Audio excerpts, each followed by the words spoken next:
Hormon estrogen adalah salah satu jenis hormon seks wanita yang diproduksi oleh ovarium. Hormon ini berfungsi untuk mengatur siklus menstruasi, menunjang kehamilan yang sehat, serta membantu kesehatan jantung. Hormon ini tidak hanya dimiliki oleh wanita, pria juga memiliki hormon ini, tapi tidak sebanyak wanita.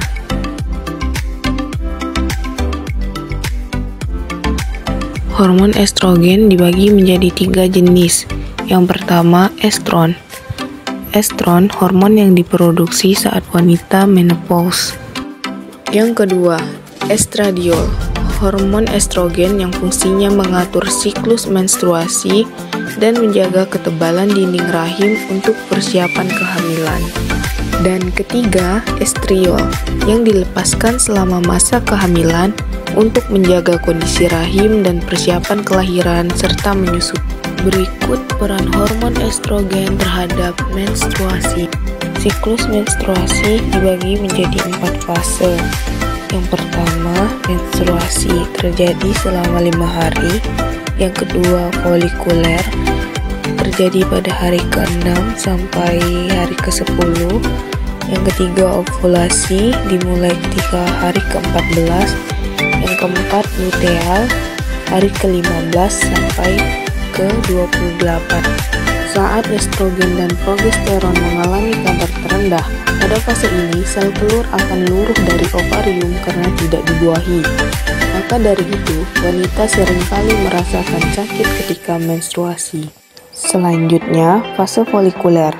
Hormon FSH meningkat, fungsinya untuk mematangkan folikel. Ini yang disebut dengan folikel, calon ovum. Folikel yang sudah matang akan memproduksi hormon estrogen.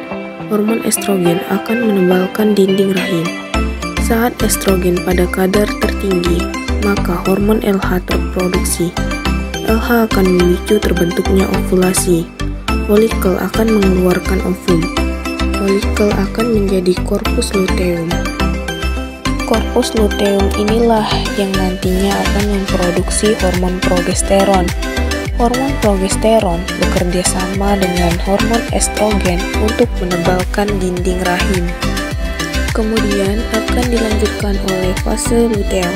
Begitu pula seterusnya, siklus ini akan terus berulang. Hormon estrogen juga memicu kemunculan gejala menopause. Karena seiring bertambahnya usia, hormon estrogen pada wanita akan terus menurun. Menopause ditandai dengan perubahan siklus menstruasi, menurunnya gairah seksual, dan perubahan bentuk tubuh. Untuk meningkatkan hormon estrogen serta agar tetap mempertahankannya dalam keadaan normal, dan untuk mencegah menurunnya kadar estrogen sebelum waktunya, dapat dilakukan dengan cara mengonsumsi buah kering seperti kurma dan aprikot, memperbanyak konsumsi kacang kedelai, dan mengonsumsi biji wijen. Beberapa gejala akibat kurangnya hormon estrogen diantaranya siklus menstruasi tidak teratur atau terhenti, nyeri kepala, mati rasa di area payudara, tubuh lemas, serta gejala-gejala lainnya. Itulah yang dapat saya sampaikan mengenai hormon estrogen. Sekian dan terima kasih.